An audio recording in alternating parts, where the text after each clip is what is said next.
Bien, pues hoy vamos a sumergirnos en un relato que, la verdad, abarca millones de años. Millones, sí. Tenemos delante unos extractos de un libro que cuenta la historia de la humanidad, pero empieza con una idea que te obliga a replanteártelo todo. A ver, Dice que durante la inmensa mayor parte de nuestra existencia fuimos simple y llanamente un animal insignificante. vaya, empezamos fuerte. Pues sí.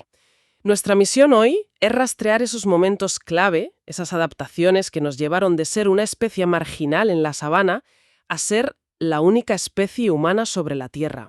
Vamos a darle una vuelta a esa idea de que nuestro ascenso era, bueno, inevitable. Exacto.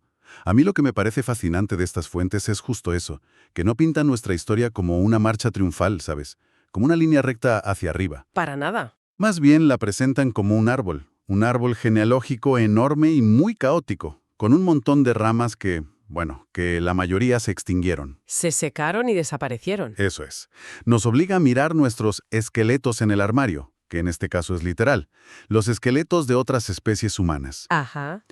Creo que podemos organizar esto en tres grandes temas. Primero, ¿quiénes éramos al principio? Luego, ¿qué sacrificios biológicos hicimos para evolucionar?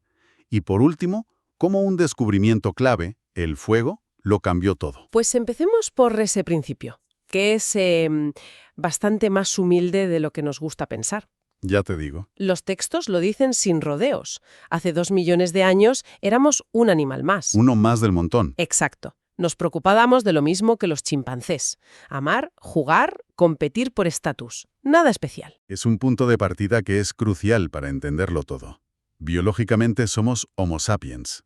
El género es Homo, humano, y la especie sapiens, sabio. Claro. Y nuestros parientes vivos más cercanos son los chimpancés.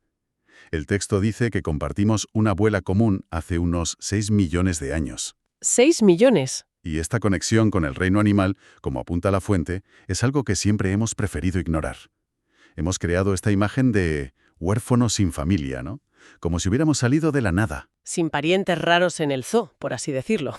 Justo. Y cuando ya te estás haciendo a la idea de los primos chimpancés, el texto suelta otra bomba. Un secreto todavía más inquietante. ¿Así? No solo teníamos primos simios, teníamos hermanos y hermanas. Otras especies humanas. Es que eso rompe todos los esquemas. Totalmente. Que varias especies de humanos habitaron el planeta a la vez. Nos hemos acostumbrado tanto a ser los únicos que se nos hace impensable. Pero durante millones de años el planeta era un lugar mucho más diverso en lo que a humanos se refiere. El texto nos da un verdadero tour por esa familia perdida. Sí. A ver, en Europa y Asia Occidental estaban los Homo neanderthalensis, los neandertales. Más corpulentos, más musculosos que nosotros, muy adaptados al frío de las glaciaciones. Luego, en Asia Oriental, los Homo erectus. Y aquí hay un dato que es alucinante. El de la duración, ¿no? Eso es. Vivieron allí casi 2 millones de años.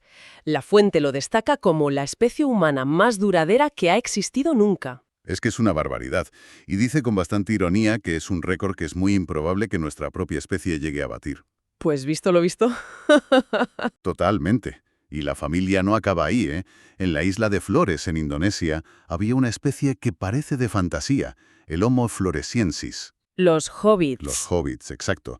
Humanos que sufrieron un proceso de enanismo, medían apenas 1 metro. Y ojo, que no eran criaturas desvalidas. Fabricaban herramientas, cazaban elefantes de la isla, que también eran una especie enana, por cierto. Es que la idea de humanos enanos cazando elefantes enanos en una isla es que parece sacado de Tolkien, no de un libro de historia. Es asombroso. Lo es. Y el último en llegar a la foto de familia fue el Homo denisova. Se descubrió en 2010 en una cueva en Siberia. Por un trocito de hueso, ¿verdad? Por único hueso de un dedo. El análisis genético reveló una especie humana completamente nueva. Así que fíjate, hace 50.000 años había por lo menos 4 o 5 tipos de humanos distintos por el mundo. Nuestra exclusividad de ahora es la verdadera rareza. Sí, de hecho el autor usa una palabra muy potente. Dice que esta situación quizás es incriminadora. Incriminadora, vaya. Esa palabra se queda ahí, resonando, porque plantea la pregunta obvia. Si el mundo estaba lleno de humanos, ¿dónde están todos? Esa es la gran pregunta. Y para empezar a responderla hay que ver qué nos hizo diferentes a nosotros, a los sapiens. Vale, Y aquí hay un punto que me fascina. Siempre pensamos en nuestro cerebro como la ventaja definitiva, la joya de la corona. Claro, lo normal. Pero el libro le da la vuelta y lo presenta casi como un lujo, un motor de alto consumo que casi no nos podíamos permitir. Exacto. Es un órgano carísimo en términos de energía. Lo explica con cifras muy claras. En un Homo sapiens en reposo, el cerebro consume el 25% de la energía corporal. Un 25%. Sí, sí. Y compáralo con el 8% que gasta el cerebro de otros simios. Es una barbaridad. Para alimentar a este monstruo, la evolución nos obligó a dos sacrificios. Primero, pasar mucho más tiempo buscando comida. Lógico. Y segundo, nuestros músculos se atrofiaron. La energía que antes iba a los bíceps se desvió a las neuronas. El texto usa una frase genial para eso. Un trueque de bíceps por neuronas. Es una imagen perfecta. Y con consecuencias muy reales, ¿eh? Como dice el autor, un chimpancé no te ganaría un debate, pero podría despedozarte como a una muñeca de trapo. Espera, ¿me estás diciendo que un chimpancé podría literalmente hacerme pedazos? Sin despeinarse. Vaya, se acabaron las bromas en el zoo. Y ese no fue el único peaje, ¿verdad? Caminar erguidos también tuvo su coste. Un coste enorme. Nos dio las manos libres para fabricar herramientas, sí. Pero nuestro esqueleto estaba diseñado para un animal a cuatro patas. Adaptarlo para ir erguidos nos ha dejado un legado de dolores de espalda y de cuello. Y para las mujeres, el problema fue mucho más grave. El dilema del parto. El dilema evolutivo por excelencia. Caminar erguido requiere caderas estrechas. Pero justo en ese momento las cabezas de los bebés se estaban haciendo cada vez más grandes. Mala combinación. Una receta para el desastre.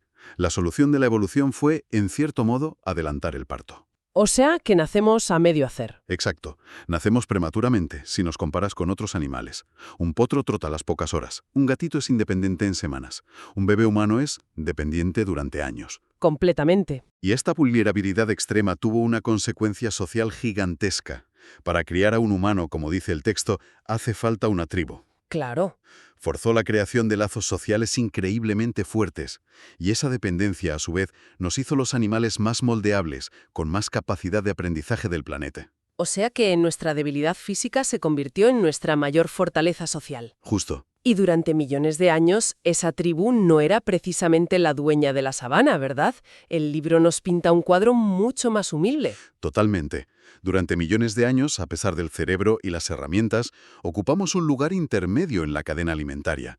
Éramos cazadores de animales pequeños y, sobre todo, carroñeros. La imagen que describe es muy gráfica. Mucho. Un grupo de humanos primitivos observando a lo lejos cómo los leones se dan un festín con una jirafa. Esperan. Pacientemente. Cuando los leones se van, llegan las hienas. Y solo cuando todos los grandes depredadores han terminado, se atreven a acercarse a los restos para romper los huesos y comer la médula. Lo único que queda. De esperar las sobras a dominar el planeta. Es un salto muy grande. Gigantesco. Y según el texto, demasiado rápido.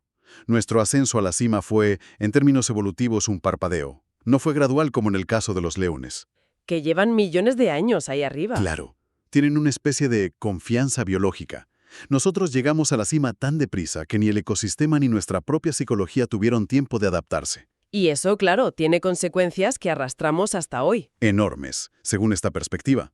El texto sugiere que ese salto repentino nos ha dejado llenos de miedos y ansiedades. No tenemos la seguridad del león. Somos más como el dictador de una república bananera. Jaja, sí, esa es la analogía que usa. Ha llegado al poder muy rápido y teme constantemente que alguien se lo quite. Y esta inseguridad, apunta la fuente, nos hace doblemente crueles y peligrosos. Uf, qué panorama. Inseguros, crueles y peligrosos. ¿Y qué nos dio la ventaja decisiva para pasar de presa asustada a amo del mundo? Pues no fue un arma de piedra más afilada. Fue controlar una fuerza de la naturaleza. El fuego. El fuego. La domesticación del fuego, que empezamos a usar de forma cotidiana hace unos 300.000 años, lo cambió absolutamente todo. ¿Nos dio luz, calor, un arma contra los depredadores? Sí, pero el texto argumenta que su mayor impacto, la verdadera revolución, fue la cocción. Cocinar, así de simple. Suena un poco prosaico. Puede sonar prosaico, pero fue transformador. Piensa en alimentos como el trigo, el arroz, las patatas. En crudo, son indigeribles para nosotros. ¿Es verdad? La cocción los convirtió en la base de nuestra dieta. Mataba gérmenes. Pero lo más importante fue el tiempo. Los chimpancés pasan unas 5 horas al día masticando. Para los humanos, que comían alimentos cocinados, 1 hora era suficiente. Y ese tiempo libre se puede usar para otras cosas. Para socializar, para fabricar herramientas. No solo eso, hay una teoría muy interesante que expone el texto. Cocinar predigiere la comida. La hace más fácil de absorber. Exacto. Y esto permitió que nuestros intestinos se acortaran. Un intestino largo consume muchísima energía. Uno más corto consume menos. ¿Y a dónde fue esa energía sobrante? Al cerebro. La hipótesis es esa. Se desvió hacia el otro órgano devorador de energía. La cocción pudo abrir la vía para que nuestro cerebro se hiciera aún más grande. Fue la primera vez que un animal controló una fuerza de la naturaleza tan potente y que no estaba limitada por su propio cuerpo. Nos sitúa en África Oriental hace unos 200.000 años. Ahí aparecemos. Y hace unos 70.000 años empezamos a salir de allí y a expandirnos. Pero claro, al llegar a Eurasia se encontraron con que esos sitios no estaban vacíos. Ya había gente allí. Nuestros hermanos, los neandertales. Y aquí el texto se esfuerza mucho en desmontar el estereotipo del neandertal como un bruto cavernario. Totalmente. La evidencia arqueológica pinta un cuadro muy diferente. Eran inteligentes, cazadores muy hábiles, usaban herramientas, controlaban el fuego e incluso cuidaban de sus enfermos. Eso es increíble. Se han encontrado restos de neandertales con discapacidades graves que sobrevivieron durante años. Eso solo es posible si su grupo les cuidaba. Entonces, si eran tan capaces, volvemos a la pregunta del principio. ¿Qué demonios les pasó cuando llegamos nosotros? Es la pregunta del millón, y el texto presenta una de las dos grandes teorías para explicarlo, la que llama la teoría del entrecruzamiento. Suena a culebrón prehistórico. La describe como una historia de atracción, sexo y mezcla. Tal cual. La idea es que los sapiens que llegaban de África no los reemplazaron sin más, sino que se reprodujeron con ellos, que las poblaciones se fusionaron. Y esto está demostrado. Durante un tiempo fue muy controvertido, pero en 2010 se secuenció el genoma neandertal y la evidencia genética lo confirmó. Entre el 1 y el 4% del ADN de las poblaciones modernas de Oriente Próximo y Europa es ADN neandertal. O sea que hubo mezcla. Hubo mezcla, sí. Entonces, ¿qué significa todo esto? Hemos trazado un arco increíble. Pasamos de ser un animal insignificante, pagando un precio biológico altísimo, a dominar el fuego y finalmente expandirnos por un mundo que ya estaba habitado por otros humanos. Sí. Y al encontrarnos con ellos, al menos en parte, nos mezclamos. Hemos descubierto un pasado familiar complejo, con hermanos y hermanas de los que ya no queda nadie más, solo nosotros. El análisis de estas fuentes nos deja un panorama que es a la vez fascinante y, como decíamos, un poco inquietante. Nos ha presentado la teoría del entrecruzamiento, una historia de fusión, de amor si quieres. Pero el texto es muy claro al decir que existen dos teorías contradictorias para explicar su desaparición.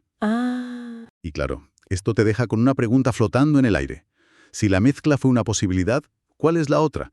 Teniendo en cuenta ese salto demasiado apresurado a la cima. ¿y esa descripción de nosotros como crueles y peligrosos por nuestra inseguridad? Exacto. ¿Qué podría implicar esa segunda teoría sobre lo que realmente ocurrió en el encuentro final entre el Homo sapiens y sus hermanos?